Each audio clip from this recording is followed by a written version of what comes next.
Minha gente querida, eu estou começando o programa hoje de uma forma diferente, porque a gente tem a obrigação de fazer o programa, mesmo que eventualmente estejamos tristes.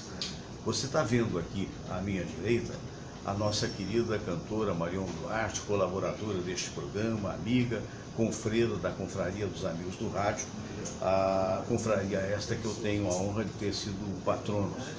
E, no entanto, a fiel escudeira da Marion é essa moça que é sua irmã, a Vera Lúcia, que a gente chamava carinhosamente de Verinha. E a Verinha, ela tinha o hábito de fumar muito. Isso fica um alerta para as pessoas que fumam. Eu sei que é desagradável, que às vezes é bom até não dizer. Eu me lembro que, em algum tempo atrás, conversando os muitos almoços nos quais participamos, eu cheguei a falar: olha, Verinha, você não está fumando demais? E ela disse para mim, aos 74 anos, idade com a qual ela se foi, ela disse que estava habituada, que não faria mal, mas infelizmente fez. Ou seja, foi descoberto a questão de 3, 4 meses atrás, um tumor maligno, agressivo no pulmão, com metástase no cérebro, e em outros lugares desconfiava-se dessa possibilidade, e um tumor que não dava para tratar. Talvez só um milagre poderia fazer alguma coisa, mas quis o bom Deus que tal não acontecesse, porque afinal de contas, todos nós, mais cedo ou mais tarde, estaremos indo para o mesmo caminho, para o outro plano, e efetivamente isso é uma coisa que nos deixa bastante tristes. Então eu tive a oportunidade de colocar isso aqui, porque daqui a pouco, após o programa, eu vou com a Samira lá no cemitério de Irajá, onde a nossa querida Verinha, vai ser enterrada por volta de 11 horas da manhã. E talvez você vai ver aqui no sentido contrário. Eu vou mudar aqui essa situação aqui para você ver a medalha da Confraria do Rádio, que é uma medalha muito bonita e que naturalmente vai com ela, né? Ela que é uma confreira da melhor qualidade, uma nossa querida amiga, onde todos nós estaremos lá, o Oscar Berro, representando o Fernando Pereira, que está em Além Paraíba. Com certeza a maioria do pessoal da confraria deve estar lá. Então, os nossos sentimentos, né? Efetivamente, coisas que acontecem e que fazem parte da vida, mas que deixam dentro da gente, por assim dizer, um momento de pausa, né? De reflexão.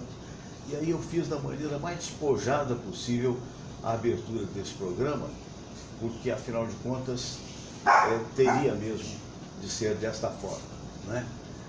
Vamos diretamente à prece de Cáritas, depois a gente faz a abertura propriamente dita e estaremos com os nossos companheiros, hoje 2 médicos da maior importância, o Dr. Cícero Munhoz e o Dr. Silvio Provenzano. Já.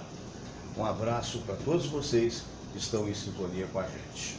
Vamos todos rezar a prece de Cáritas e depois a oração ecumênica que um dia Jesus nos ensinou.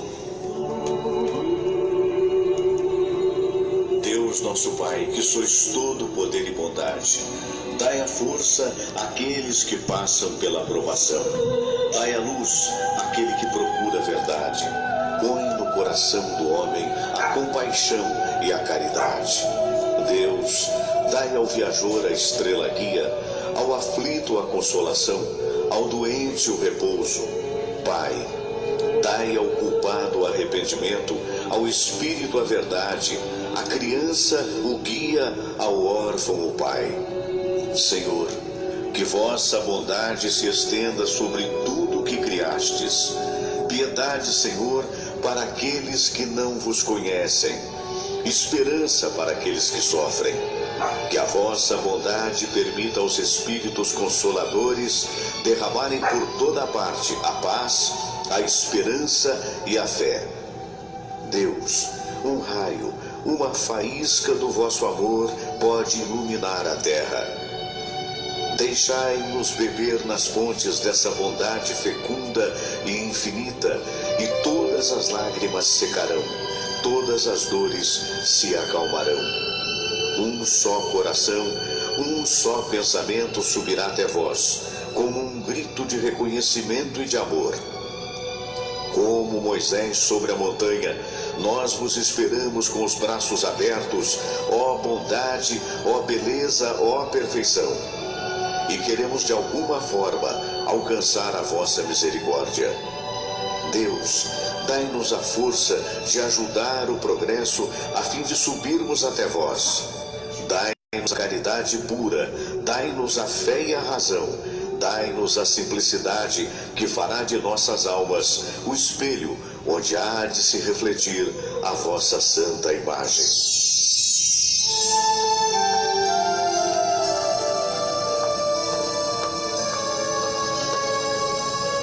Pai nosso que estais nos céus, santificado seja o vosso nome. Venha a nós o vosso reino. Seja feita a vossa vontade, assim na terra como no céu. O pão nosso de cada dia nos dai hoje. Perdoai, Senhor, as nossas ofensas, assim como nós perdoamos aqueles que nos ofenderam. E não nos deixeis cair em tentação, mas livrai-nos de todo o mal. Porque teu é o poder, e tua é a glória, por todo sempre. Amém. Muito bem, fica assim a nossa homenagem à Verinha, que ela seja recebida pelo Pai e evidentemente que nos console a todos nós que gostamos muito dela e que a perdemos momentaneamente. Vamos então agora, como você está habitual de ver, né, e eu também, a abertura. Um abraço para o Rafael de Oliveira, que foi o editor de imagens dessa abertura, e o Reginaldo Bessa, grande compositor, o compositor da música de abertura do programa.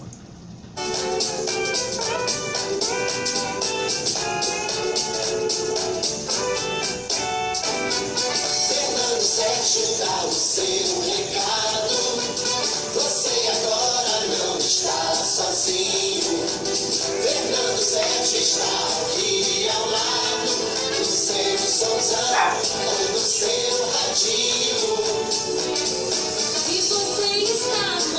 Conte agora com o Fernando, tudo é alegria e felicidade. Muito obrigado pela audiência, aqui ouvinte é um privilégio. Nosso sucesso é você com a gente, aqui no show do Fernando Sérgio. Fernando Sérgio. Fernando Sérgio. Fernando Sérgio. Bom dia, Rio de Janeiro, bom dia, Brasil. Olha que calor que tem feito. Bom dia, Samira. Acho que você quer deixar uma mensagem lá para o pessoal da Marion, né? Nossa querida Marion Duarte. Bom dia. Bom dia aos nossos queridos convidados do dia de hoje. Aqui estão os dois, o Dr. Cícero Munhoz, diretor do Hospital Alemão do Amparo. Bom dia, doutor Cícero. Bom dia, meu amigo Fernando. Bom dia, Samira. Doutor Provenzano, nosso grande amigo aqui, os nossos internautas aí. Perfeito. E o doutor Silvio Provenzano, presidente do Conselho Regional de Medicina do Rio de Janeiro. Muito bom dia, doutor Silvio. Bom dia, Fernando. Um abraço aqui no Cícero, grande colega, Samira. E um beijo especial para a Marion, por tudo que já foi dito. Que ela encontra a paz junto ao Pai. É verdade, é verdade. É muito difícil até fazer esse programa. Eu cheguei a pensar se faria ou não. Mas eu acho que é uma homenagem a ela, então nós vamos fazer. E ainda hoje eu mostrei, queria mostrar, Samira, mostra aqui esse quadro, por favor. Esse quadro nos foi presenteado pela nossa querida Marion Duarte. E esse era o cantinho que ela ficava. Quando a Marion vinha cantar, ela ficava sentadinha ali, porque ao contrário da Marion, ela não gostava de aparecer. Enfim, a gente tem que ser alegre, porque ela sempre foi muito alegre. Então, vamos falar dos assuntos, né, que seguem na vida do dia a dia. Vou começar com o Dr. Provenzano, Meu caro doutor Silvio, o Pedro II, segundo denúncia aqui na televisão, que eu acordo muito cedo e fico vendo os noticiários diversos. É mania de jornalista. Então a gente fica vendo a Bandeirantes, fica vendo o SBT, fica vendo... E todos eles denunciando que no Pedro II, 13 horas, levou 13 horas para atender um paciente que estava com febre. Não tinha sequer pessoas no atendimento. E o que pior, aí deu a imagem na Globo, aí foi na Globo, do prefeito Crivella, dizendo que as OS foram muito problemas escandalosos com relação à última administração. Convenhamos, já passaram 2 anos que o atual CAID está no poder. E que pediu então à população paciência. E muito apropriadamente o comentarista da Globo disse o seguinte, eu disse, olha, mas que paciência é essa? Porque saúde não pode ter paciência. Quem está doente tem pressa. Não, você esperar um número infinito de horas por um atendimento numa unidade dita de emergência, evidentemente que não justifica. O problema das OS, o CREMERG particularmente não é favorável. As OS foi um subterfúgio encontrado para não fazer o concurso público, por conta da tal da lei, a lei fiscal, né? Certo. Não pode deixar muito a responsabilidade fiscal. A opção que se houve foi terceirizar o atendimento, o que é grave, porque nunca ficou muito claro para mim, por exemplo, quais eram os critérios, se é que algum critério existe, para que essas organizações sociais contratem os médicos. Então, veja bem, a saúde é um direito do cidadão e uma obrigação do Estado. Mas quem faz o atendimento é o profissional que está lá, que não é do Estado. Ele é de uma organização que o contratou com essa finalidade. Então, isso sempre me deixou, digamos, muito desconfortável, e não é agora na condição de presidente do CREMERG, de muito tempo antes, inclusive. Quando eu tenho no CREMERG chamados responsáveis por essas organizações sociais, nunca há uma justificativa muito clara do porquê que realmente existe, enfim. É uma situação que não é do CREMERG muito evidente. Eles dizem que estamos com problemas de repasse. Eu peço desculpas porque disparou esse celular aqui. Eu não sei o que aconteceu. Eu estou perturbando. Mas quanto mais atrapalhado você fica, mais atrapalhado você. É verdade. Bom, mas o fato é que, como foi dito pelo repórter, nós já terminou a primeira metade do governo do prefeito, ele inicia a segunda, já se colocando como candidato à reeleição. Sim. E ele continua ainda atribuindo ao seu antecessor uma série de dificuldades que ele enfrenta. Com relação a juros de dívida, etc., não tem a menor dúvida que seja verdade. Até porque no governo anterior do país, muitos investimentos foram feitos por conta de eventos que aconteceram aqui na cidade e evidentemente que isso teve um custo muito alto e boa parte dessa conta ficou por Crivella. Não sou advogado de defesa dele, mas é uma coisa que me parece meio óbvia. Tem lógica. Né? E a questão das OS não começou com o governo Crivella, já vem de muito antes. Então, eu particularmente entendo que isso precisa ser revisto com urgência. Você sabe que houve também um fato que chamou muito a atenção, que aconteceu em Caxias, quando fecharam uma outra. O CREMERG abriu uma sindicância ex officio. Por quê? Porque de todos os... Você sabe que são 3 os crimes médicos, né? Os 3 crimes que ferem o Código de Ética Médica são a negligência, você deixar de dar atenção a um fato relevante, a imperícia, quando ocorre um erro de diagnóstico qualquer ou de tratamento, prescrever o antibiótico errado, enfim. E o mais grave de todos, que é a omissão de socorro. A omissão de socorro. E, na minha opinião, à distância, tem só uma sindicância em andamento, quando você fecha uma unidade de saúde pública, você está omitindo socorro à população. Então, não esperamos denúncia nem nada, já entramos logo com uma sindicância para poder apurar. A gente não pretende, de forma alguma, mas de forma alguma ser conivente com essa má prática da medicina. Isso realmente é uma coisa que a gente entende que um dos papéis mais importantes que o CREMERG tem realmente tentar fazer uma depuração nessa história. E entender que saúde pública precisa ser valorizada.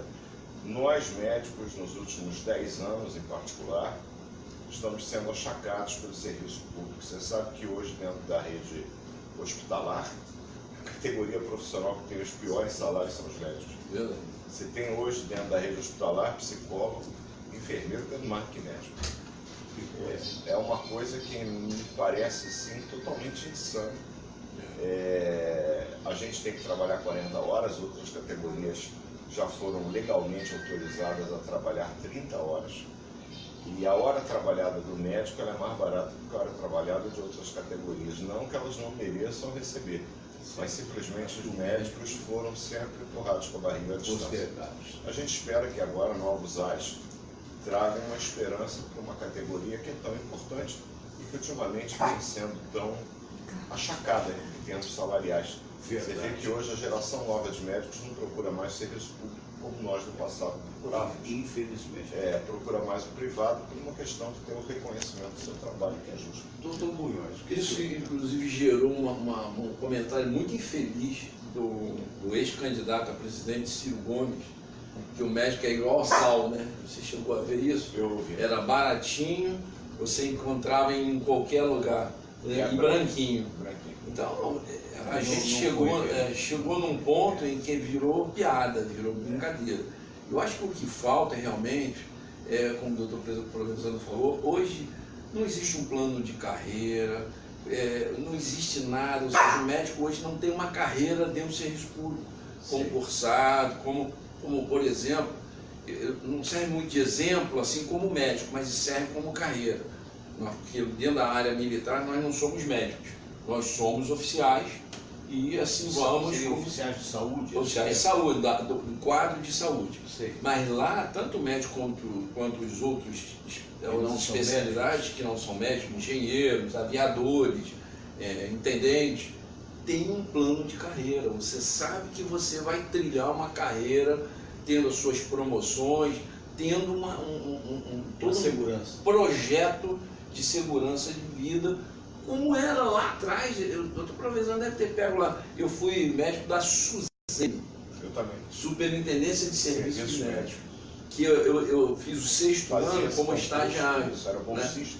Bolsista, que a gente já ia se adaptando o que era vamos dizer, que era o modelo do serviço público. E ali muitos de nós fez carreira. Eu não continuei a carreira no serviço público estadual, porque depois eu fui para a aeronáutica. Mas muitos dos colegas fizeram uma carreira lá dentro. Por que esse plano não continuou, não se melhorou, não se fez vamos dizer, uma estrutura, né, de futuro? Aí não fizeram isso, terceirizaram, quer dizer, o médico vai para lá sem ter um plano de carreira, sem ter garantia, sem ter nada. O que preocupa não é só não ter um plano de carreira, que critério é utilizado para selecionar aquele profissional que vai atender a população. É isso aí. Antes nós tínhamos um concurso, a gente diz, olha, a prova não é justa, mas não existe ferramenta melhor de avaliação do que uma prova. Quando a gente fazia um concurso público, como hábito, os melhores eram arrolados. Eu, quando fiz concurso do Hospital de Servidores, havia na época 12 vagas, 864 candidatos. Suponho que os 12 que lá entraram eram que estavam melhor preparados num universo muito grande. O concurso do Ministério da Saúde, isso foi terrível, tinham 5.500 médicos e foram 60 vagas. Nós entrávamos através de um concurso. Quando a gente vê o que a gente recebe hoje em final de carreira, meu Deus, tanto sacrifício, tanto esforço, tantas horas desperdiçadas de estudo, mas não tem o reconhecimento do nosso governo, não temos um plano de carreira. Mas é pior o de atendimento também. Verdade. Mas o pior de tudo são essas organizações sociais, Fernando. Eu volto a insistir. É um processo licitatório, como só de ser os processos licitatórios públicos, ganha quem faz a melhor oferta, não quem oferece o melhor serviço. As pessoas perguntam por que o asfalto no Rio de Janeiro é terrível no Brasil inteiro. Por quê? Porque os governos são atrelados a um processo licitatório onde o aspecto qualidade, garantia não é levado em consideração. O aspecto a ser considerado é preço. Leva o mais barato. Olha, qualquer dona de casa sabe que o arroz mais barato é aquele que vai grudar. não é o de melhor qualidade para fazer aquele risoto no domingo. O asfalto que colocam na nossa cidade é um piche de má qualidade. Não é à toa que, se a saúde está ruim, quando você anda pelas ruas, eu vindo para cá agora, ali na Praça da Bandeira, um buracão imenso para carro. A cidade está abandonada. Totalmente. Isso é fato. A questão da segurança já era antiga, está pior. A questão do transporte público está pior. Cadê a climatização dos veículos? Não tem. Agora, a saúde é uma coisa que chama muita atenção, em especial da mídia. Situação de veículos que o amigo citou aí, hoje 15 estações do BRT da Zona Oeste Estão não fechadas. estão funcionando, estão fechadas. As pessoas estão lá lotando as estações Não tá sem funcionando. condições de funcionar. Parece que está havendo um incêndio na mata, ali na área de Guaratiba, né? Isso. E a visibilidade está muito comprometida, então foi tudo interditado. Agora, o nosso querido doutor Silvio citou o fato de que pode haver uma mudança do daqui para cá. Quer dizer, a gente está vendo aí uma proposição hoje dada pelo Wilson Witzel, governador do estado, de que nós teríamos que ter uma penitenciária como Guantánamo para atuar contra os terroristas. O grande problema é que as nossas penitenciárias estão inchadas e com problemas sérios de administração, celulares que são jogados pelo alto dos muros, enfim, o crime sendo comandado de dentro para fora. E a minha preocupação é o seguinte: será que é para valer ou a gente está vivendo de discurso? Eu acho que as duas coisas.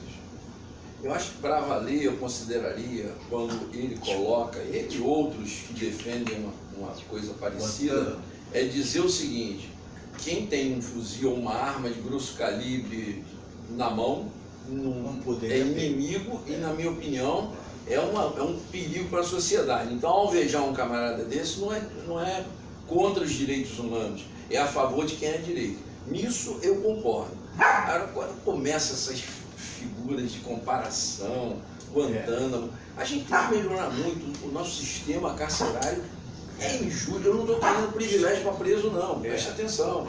Eu quero um sistema carcerário de primeiro mundo, que seria o quê? Tratamento digno à pessoa e trabalho. Eu acho que o Brasil tem esse grande defeito. Preso fica lá dentro, à toa, pensando que tudo de ruim, porque não tem o que fazer. Então, eu acho que é o seguinte: o que, por exemplo, as escolas precisam? Precisam de mobiliário. Vamos montar uma fábrica de mobiliário. Qual é a mão de obra? Preso. Aliás, eles ganham sem fazer nada, eles não têm um auxílio aí, reclusão, ganham sem fazer absolutamente nada. Então, nesse aspecto, nós temos que melhorar. Para a vida interna. Antes de fazer comparações, Guantánamo, o nosso sistema carcerário tem que ser completamente revisado, tudo. Não é soltar preso, são as soluções de governo, é engraçado, né? Como é que ele faz, né? Cria critérios de cota, porque o governo é incompetente para dar um ensino igual para todos.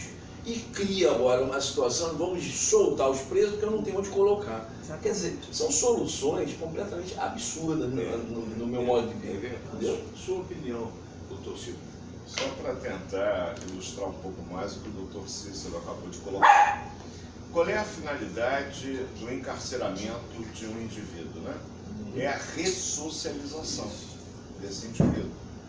Como ressocializar se ele tem, digamos assim, um período de cumprimento da pena onde ele se aprimora na vagabundagem? Porque ele tem uma hora de sol, ele não tem rigorosamente nenhuma atividade, ele não tem nada que produza para a sociedade. O que é ressocializar se não mostrar a esse indivíduo que ele pode contribuir para a sociedade? Não, ele fica E lá. até aprender uma profissão. Lógico, isso é coisa nenhuma. Então eu acho que Marceneiro, o modelo pedreiro, de encarceramento que nós temos, não é no Rio, é no Brasil, ele precisa ser revisto, sim. Eu acho que deve ser dada àquele indivíduo uma possibilidade dele voltar a contribuir para a sociedade e reparar os erros que ele cometeu. Não sou contrário a isso. Eu particularmente acho errado as penas capitais, como ocorre em outros países do mundo. Eu não sou favorável à pena de morte. Agora, eu sou favorável, sim, a um sistema carcerário onde o indivíduo pague pelos seus delitos. Se possível, trabalhando muito para que ele possa reparar esses erros, inclusive, quem sabe até com parte do trabalho dele, beneficiando as famílias daquele que eles os prejudicou. Sem dúvida. Por que não? Então eu acho que precisa ser revisto com urgência esse modelo. Não acho que seja só uma questão do discurso, que o atual governador falou, porque foi juiz, tem um conhecimento, evidentemente, que é muito mais profundo das leis do que nós. E a gente, eu acho o seguinte, nós estamos agora num transatlântico com novos comandantes. Seja o nosso grande barco aqui do Estado, seja nesse grande transatlântico que é o país. Esteja eu ou estivesse eu ao lado dos comandantes desde o princípio ou não, eu não quero afundar. Até porque eu acho que eu não vou saber nadar. É verdade. Então que tudo dê certo, é pelo menos um desejo pessoal. Eu não faço parte daquele time de que quanto pior, melhor. Pelo contrário, eu torço, eu rezo, eu espero que as medidas anunciadas funcionem. O que é mais importante é que o país possa crescer. Agora, e existe aí, como o amigo mesmo disse, todos nós estamos torcendo para que o país, os estados, de um modo geral, da federação, tomem o melhor rumo possível, né? E há uma tentativa, há uma expectativa, há uma esperança nesse sentido. Mas, veja bem, o que a gente tem observado, né, é que certas coisas estão sendo corrigidas, por exemplo, a diminuição dos ministérios, né? E de repente o chefe da Casa Civil, o Onyx, demitiu 360 pessoas, mas disse que na verdade vai rever a contratação de 120 mil no Brasil, que estão aí nos chamados cargos em comissão, que na maioria das vezes, ou numa minoria expressiva, não é competência, mas é o quem indicou. É simples assim? Vai ser bem sucedido nessa história? Olha, eu vejo que, embora, né, algumas pessoas critiquem, eu também, se fosse para um local onde eu tivesse que trabalhar, eu gostaria de trabalhar com pessoas de confiança e o mínimo de pessoas necessárias para isso. Engajadas. Eu vejo nisso aí dois problemas. Um é excesso de gente trabalhando. A gente já até falou, comentei várias vezes a você que na época que eu tive, isso não é da agora, porque é muito fácil às vezes, isso foi o PT ou foi o PMDB, não foi. Isso vem lá de trás, na década de 80, eu te contei a história aqui de um amigo meu que era um suboficial, que tinha 4 filhas, que foram contratados para a Assembleia Legislativa do Ceará, e junto com mais uns 10, eles faziam uma escala, cada um ia determinado horário, um dia por semana, porque não tinha cadeira e mesa suficiente para todo mundo trabalhar. Então isso é antigo. Isso tem que ser corrigido, claro que tem esses cargos comissionados, tem que ser revisto profundamente. E agora, com relação a ele tirar as pessoas que estão lá, isso é natural, né? Porque a gente vem de um modelo completamente errado, como o doutor Silvio falou. Nós estamos com um novo comandante no navio. Tem que revisar aí os locais, as pessoas, o que é melhor, o que é pior. Isso é um direito que esse governo tem, como o outro teve, né? De inchar a máquina, de botar quem eles achavam. Então, eu acho que esse é o caminho meio, sem cometer excesso nem injustiças. Isso é fundamental. Como eles mesmos estão propalando desde da posse, cumprindo rigorosamente o que existe, as regras, a Constituição, para não sair para um lado perigoso, que é não cumprir o que é legal, o que é direito de cada um. Eu acho que esse governo aí, se fizer realmente o que está prometendo, eu acho que tem um grande futuro. Agora vamos aguardar para também não ficarmos assim muito eufóricos, né? E de repente começar a sair da realidade. Agora, doutor Silvio Provenzano, a ministra, né, pastora, que agora me fugiu o nome, você tem o nome dela? Damares, sei lá. Damares, ela cometeu a meu ver, 2 gafes. Um que eu não comentei, que ela se identificou como terrivelmente cristã. Ela provavelmente não sabe como o significado da palavra terrível. Terrível seria muito mais atribuído, a meu ver, ao maligno do que provavelmente... muito mais ao negativo. Mas ela usou aquela expressão ali e tal. E fica uma preocupação pelo seguinte, eu já vi por parte do Bolsonaro uma adaptação ao momento que é importante, né, o apoiamento até aqui ao Rodrigo Maia, não por nenhuma proximidade com o Rodrigo Maia, mas é porque para poder tentar ver se consegue o apoiamento do Senado. Então isso são certas concessões que têm de ser feitas. E no discurso dele, que estava presente o Netanyahu, né, que é o primeiro-ministro de Israel, ele disse da sua formação judaico-cristã. O judaico ali foi plenamente para ficar bem e está certo, é politicamente correto. Já ela, quando diz que é terrivelmente cristã, deve ter dado um arrepio nos muçulmanos, um arrepio naqueles que não são cristãos, e um arrepio também até no próprio Netanyahu, né? Quer dizer, isso mostra um certo... E ontem ela sai com uma história que foi aquela mais comentada entre os mais diversos posts na internet, aquela de que criança... criança não, homem veste azul, menino veste azul. Veste rosa. Eu fiquei preocupadíssimo, eu tenho 2 camisas rosas aqui. Eu também tenho. Então, sempre tem essas pessoas que vão ser assim, meio que folclóricas, o que não quer dizer, doutor Silvio, seja uma má quer dizer que ela não profissional. seja uma má profissional. Ela só quer dizer que, de repente, ela não está falando para os seus seguidores, ela não está falando para os seus fiéis, ela está falando para o Brasil inteiro e que, como ministra, a palavra dela é aquela história. O amigo é presidente do CREMERGE. Quer dizer, aquilo que você falar vai repercutir bem ou mal para o próprio CREMERGE e, no caso, para a própria nação. Tem que haver esse cuidado, na sua opinião? É um mínimo de bom senso que se espera de uma pessoa que ocupa um cargo público. Por exemplo, desde que no dia 1º de outubro do ano passado, agora, né, 2018, eu falo por um órgão, uma autarquia que representa toda uma categoria que hoje no Rio já são 80 mil médicos. Todo o Estado. Eu tenho que ter muito cuidado com as minhas palavras, porque não é mais a pessoa física absolutamente desimportante do Silvio, médico. Não, mas é uma pessoa apenas. Eu hoje, de certa forma, tento, nem sempre consigo, é verdade, mas procuro desesperadamente refletir o pensamento de uma categoria que é muito heterogênea.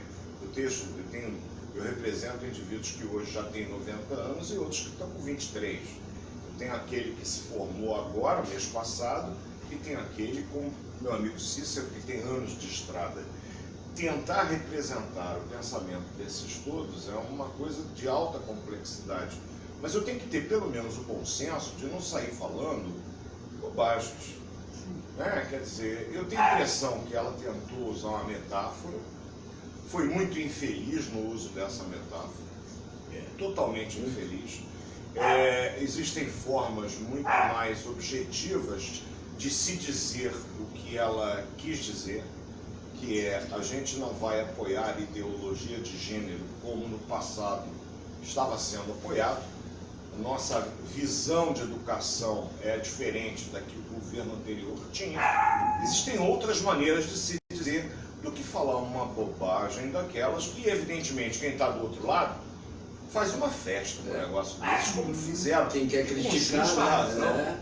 Com justa razão. A gente faria também se fosse o inverso, né? Terrivelmente cristão se aplica, ainda mais pelo Não cabe. O adjetivo Não a cabe. conheço bem, mas acho que é pastora, né? pastora. Aí eu pergunto, senhora pastora, qual foi a formação bíblica que a senhora teve? Porque eu tive. Eu tive estudo bíblico, trabalhei inclusive numa empresa evangélica, onde determinados cargos, para você se compatibilizar com o exercício deles, você era obrigado a fazer estudo bíblico.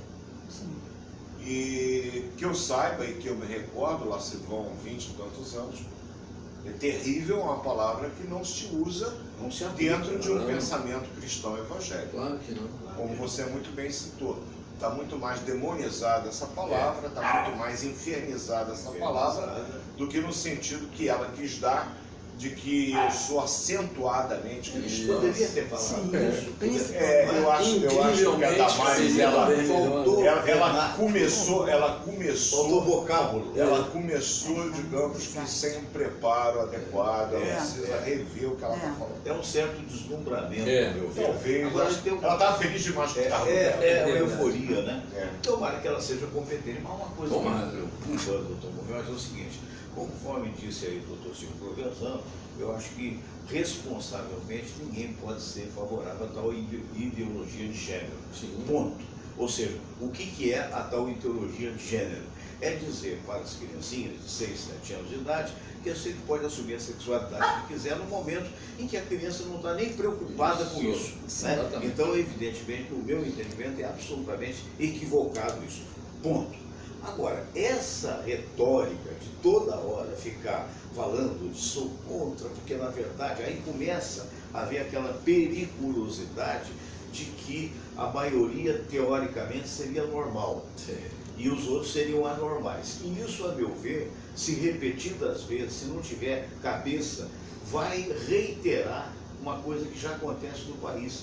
O Brasil é um dos países que tem hoje a maior criminalidade em meio aos homossexuais, que são mortos e agredidos única e exclusivamente por serem homossexuais. A homofobia. A homofobia. Eu Não é concordo um perigo contigo isso? 100%, porque eu acho assim, Já acabou. a ideologia de gênero, como o doutor Provenzano falou, como era feita agora no governo anterior, eu sou contra. Né? Porque é quase que uma imposição, Claro, aquilo virou um claro. negócio chato. É alertar para uma coisa que a criança não está nem querendo saber ainda. Escolazinha que botava, como eu vi vários Facebook aí, criança fazia festinha, botava saia no menino. E isso é excesso. Isso eu sou contra. Eu só acho que a homossexualidade é uma decisão que a pessoa tem que ter quando tem condições mentais para entender o que é isso. E eu acho que uma criança na sua fase mais inicial pode entender o que é isso. Isso, pelo contrário, confunde mais a cabeça da criança. Eu vejo assim. Agora, no momento que você tem entendimento, não sei em que idade, qual idade? 15 anos, 16, não sei. A hora que as pessoas são diferentes. Cada qual. Tem gente que atinge uma maturidade muito mais precocemente do que outro. Então eu acho que na verdade o que a criança tinha que ter era passar a sua fase de criança como criança, e quando começasse a atingir lá a sua puberdade, a sua idade mais adulta, entendeu, é essa a minha escolha, ok, não temos nada a nos opor, porque é uma coisa que sempre existiu. Eu acho que esconder isso, fazer disso como era no passado, um bicho de 7 cabeças, como era também a mulher, desquitada, lembra disso? Primeiro era até separada. A mulher era separada. Ela era criminalizada. Então, essa A mulher separada, desquitada, não havia divórcio, né? A mulher se separava do marido, ela assumia uma posição de estar desquitada. Isso. Ela era criminalizada por uma sociedade que passava a vê-la como alguém sem princípios morais adequados. Exatamente. Na década de 50 e 60 era assim. Nossa. A mulher que se separava naquela época, ela era, de certa forma, escorraçada. Mal vista. As próprias mulheres não recebiam bem. Então, da mesma forma, a homossexualidade é uma opção que tem que ser respeitada. Agora, uma opção feita com Você pode não responsabilidade. concordar, né? mas você não tem o direito de Claro. mudar o pensamento do outro. Claro, você, em primeiro lugar, o que eu entendo é que hoje as pessoas estão assumindo posições muito radicalizadas. Ou você está do meu lado, ou você está contra mim. Não necessariamente. Não é por aí, né? Não necessariamente. Concordo. Porque você nasceu XY, você tem testículos, você é homem. Você nasceu XX, você tem ovários, você é mulher. Agora, esse aspecto genético, ele constitui o genótipo. O que a gente exterioriza é o fenótipo, que é a influência do ambiente sobre o genótipo. Exatamente. E os fenótipos, eles podem ser, com relação à sexualidade, de 4 tipos. Posso ser heterossexual, que, aspas, é considerado comportamento normal. Ah, o doutor Silvio falando besteira, não. O conceito de normal em medicina, ele é puramente matemático. É matemático. É normal eu ter uma língua, é normal ter 32 dentes, ter 2 pernas. A maioria das pessoas assim tem. Esse é o normal. Ah, mas o cara nasceu com uma perna só, ele tem uma deficiência. Não é discriminação. Não é discriminação, factual. é uma deficiência puramente matemática. O comportamento heterossexual, ele é o mais observado. Ah, então é mais normal. Não estou dizendo que o homossexual seja normal, ele é menos frequente. Eu posso ser homossexual masculino, homossexual feminino, e existe aquele, acredite, assexual. Tem um bissexual. Bissexual. É aquele indivíduo que se sente atraído tanto por um lado quanto pelo outro. Então, o comportamento, ele é uma coisa absolutamente pessoal. Não precisa muito aquele ator Matheus Nathaniel, ele excelente ator, excelente, por sinal, ele admite a sua bissexualidade. É um exemplo. O que tem que ficar bem claro, eu acho que nesses novos tempos, a gente espera que eles de fato venham a ser novos tempos, é que o mais importante é que a palavra respeito predomine nas relações. Ou seja, entender que o contraditório, o divergente, ele faz parte do crescimento da espécie. Seria muito chato se todos vestissem rosa ou azul, como a nossa ministra aí, a recém-ministra. Todos os homens de azul, todas as mulheres de rosa. Existe um tom entre o azul e o rosa, que é lindíssimo. A Samira pode me ajudar com cor, eu não sou muito bom, mas a mistura do azul com o rosa, ele dá um tom meio arroxeado, que é lindíssimo. As duas partes, eu acho que tentar radicalizar, tentar criminalizar quem tem um comportamento ou tem um discurso diferente do seu é totalmente absurdo. Dentro desse raciocínio, doutor Munhoz, o perigo, penso, é o fundamentalista. Sem dúvida. Ou seja, só eu estou com a razão. Eu não gosto muito da expressão, me perdoe aqueles que assim usam, e até tem todo o direito também de criticar, do povo de Deus. Determinadas religiões se proclamam, né? Se proclamam. Então dá a impressão de que o povo é de quem? Né? Se você admitir que a divindade, se você crê na divindade, você admitir que ela é criadora de todas as pessoas, obviamente não pode haver uma separação. Com certeza. E principalmente, no caso da filosofia cristã dita pela ministra, daquele que aqui veio para dizer amai-vos uns aos outros como eu os amei. E perdoai e sereis perdoados. Quer dizer, aqueles que acreditam que existe um Deus, todos de todas as religiões são o povo de Deus, independente da religião. Eu acredito num ser maior, que alguns chamam de Deus, Alá, seja lá do que se chame.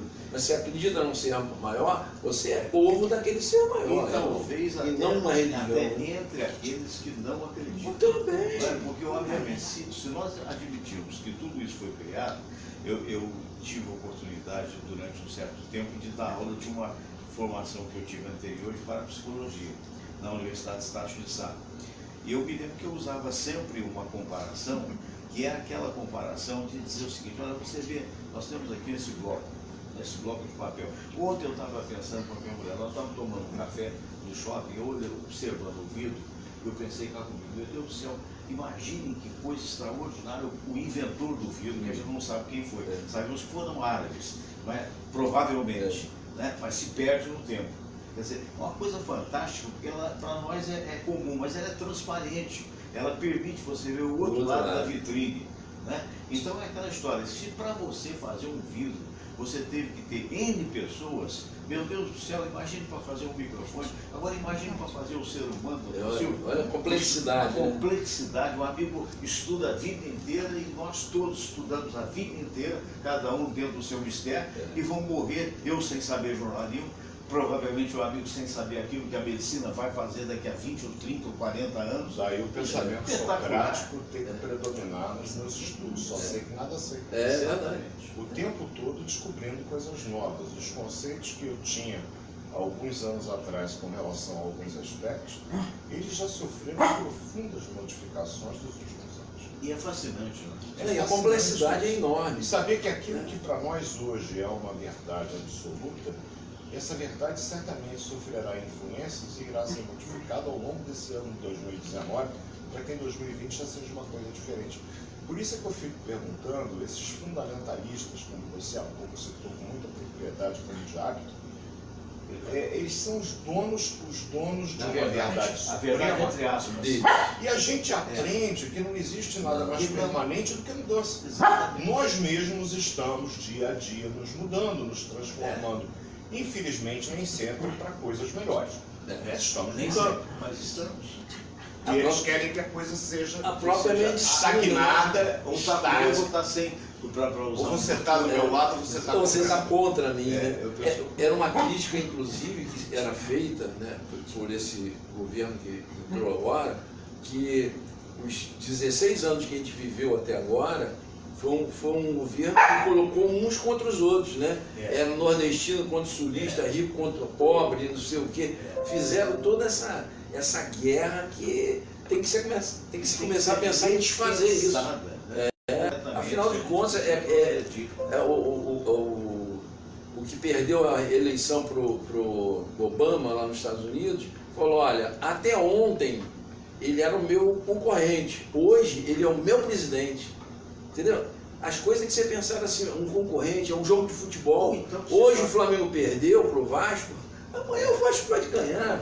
Não é porque perdeu hoje que você é seu inimigo. É. E nem porque você defende uma religião diferente, que você é filho de Deus, é o povo de Deus e eu não sou. Então essas diferenças, essas coisas se chocam e criam toda essa polêmica mesmo. Eu creio que esse debate vai ser visto pela mídia, só para que, percebendo, talvez, se foi nomeado, porque deve ser suas qualidades, né? Nós esperamos que tenha essas qualidades, mas que tenha esse viés, né? A gente observa, às vezes, que eu tive a oportunidade de sair do país, acredito que tenha acontecido com vocês também, a gente observa que não está havendo essa politização religiosa que está havendo em grande número no Brasil. Ou é da seita tal, ou é da igreja tal, ou é da... Enfim, isso é muito negativo, porque o importante é a mensagem do amor, a mensagem da construção, a tolerância, como disse o amigo. Eu quero pedir desculpas que hoje o Todinho está impossível. Ele está. Não sei o que eu quero. Finaliza, Sua Excelência, mamãe, por favor. Porque senão o pessoal não entende, entendeu? Olha só, traz ele aqui para mim. Traz ele aqui para mim. Pronto, ele quer aparecer. Eu sou democrático, né? Viu? Então, olha, tá vendo? Ele deve estar incomodado com a história do assunto. Ele hoje está, olha, eu peço desculpas até os meus convidados, né? Mas ele agora está um pouquinho mais quietinho, está com o coração batendo aqui, muito acelerado. Né? Mas é um rapazinho de um aninho muito amado. Muito bem. Então, o importante dessa história é isso. Quer dizer, doutor Funhas, por que a gente vê os hospitais particulares geralmente muito melhor sucedidos do que os hospitais públicos? A diferenciação, e quando se particulariza no sentido do OS, não é a mesma coisa. Não é o hospital, quando é particular, primeiro, ele tem uma gestão que é voltada para quê? Para servir bem ao paciente, e tem seu aspecto econômico. Claro, não é uma unidade filantrópica, ele tem que ter a sua sustentabilidade, tem que ter o seu lucro. Então ele trabalha como uma empresa, onde os seus funcionários têm lá suas obrigações, né? Tem lá a sua cartilha, onde eles devem cumprir. Bem administrado. Isso. Né? Você vai para o hospital público, começa nesse aspecto que a gente falou lá atrás. Não existe um comprometimento. Por quê? Porque uma OS foi, como o doutor Provezano falou, foi escolhida pelo aspecto puramente, essa aqui é a mais baratinha, é a que melhor atende do ponto de vista econômico. E pode ter sido escolhida também por processos Também de pode. processos fraudulentos. Exatamente. Processos não muito corretos, para não dizer fraudulento, pode ser. Então, tudo isso, o resultado é esse que está aí. Falta de comprometimento, falta muitas vezes de profissionais competentes, porque eu não sei. Aquele profissional não é do meu conhecimento. Não fez um concurso, não mostrou o quê? Não mostrou qualidade, não mostrou competência. Eu estou trabalhando com um profissional que estão dizendo para mim que é competente. Então, tudo isso Vai drenar em quê? Isso é que a gente está vendo. Ou seja, uma briga que a gente já falou isso aqui em programas anteriores. Aí vem a acusação de que um trabalha mal porque não recebe. O governo diz que não paga porque ele trabalha mal. Então é aquele jogo de empurra. A incompetência Fica um empurrando para o outro a bola de responsabilidade. E quem é que sofre no fim dessa história? Nós somos o marisco. A pedra está lá, a onda vem aqui, nós estamos no meio da pancadaria. E é isso que acontece. Uma unidade aí de saúde, acho que foi de Caxias, que foi fechado. O doutor Provisão até falou que isso inclusive está sendo visto pela aberta de segurança pelo CRM, porque é uma vergonha você fechar a unidade de saúde, apagar as luzes para não nem dormir. Isso é uma missão de socorro. Então, esses absurdos acontecem por isso, porque a gestão particular ela é eficiente. Isso eu concordo com esse novo governo. Sei. São centenas de empresas que foram fabricadas como estatais. As que não são competentes, não dão lucro, tem que fechar ou vender para iniciativa privada. É isso que tem que ser feito. Doutor Silvio Provenzano, quero agradecer mais uma vez a sua presença e deixar aí, se o Todinho hoje deixar, que o amigo se manifeste aí no final do programa, falando não só para a população, como também para os médicos, já que se trata do presidente do Conselho Regional de Medicina e muita gente está atenta. Eu sei de profissionais da saúde que estão atentos a essa sexta-feira. Sou até agradecido a presença dos dois, porque é algo bastante importante para a população também.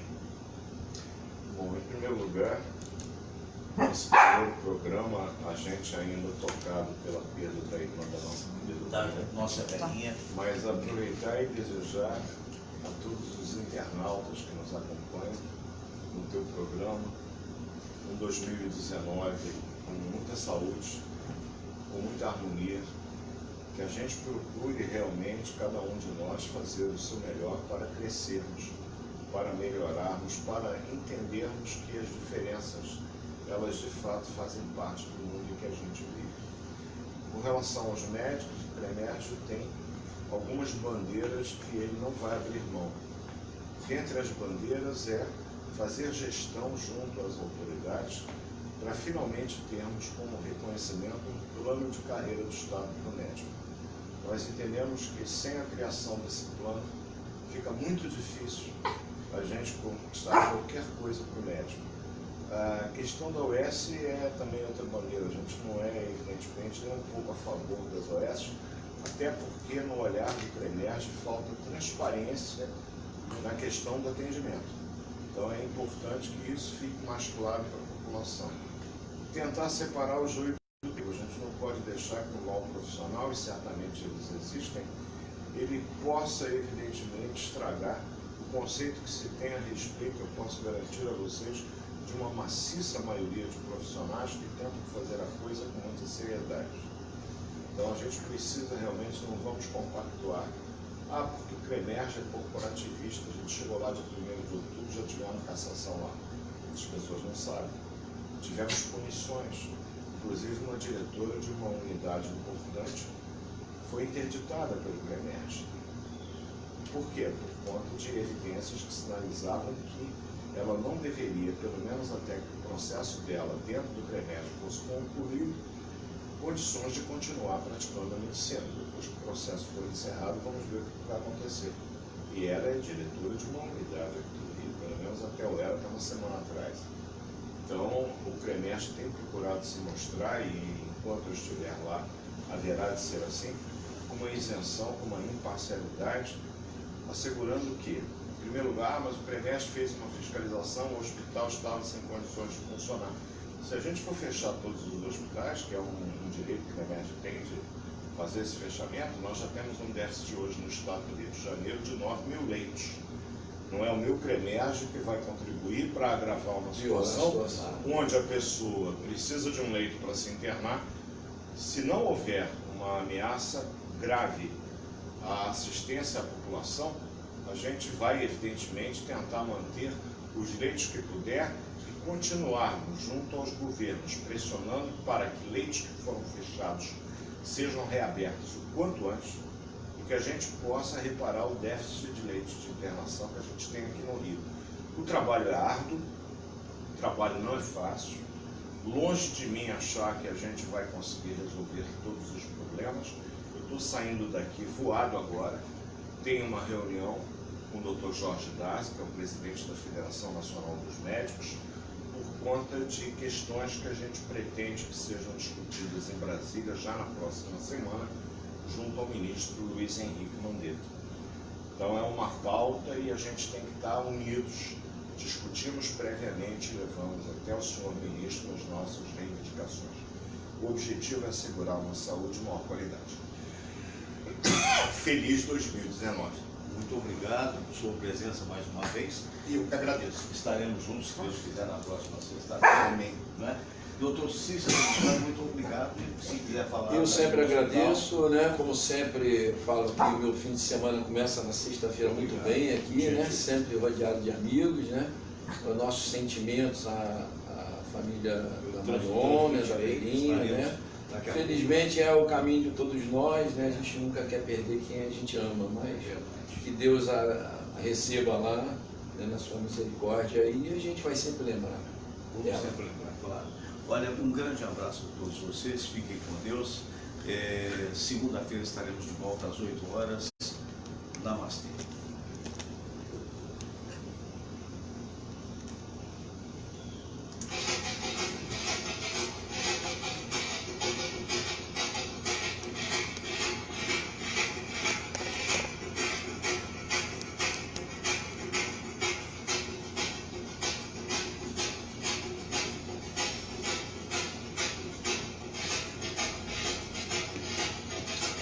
Paulo Ranieri estava colocando que o áudio estava com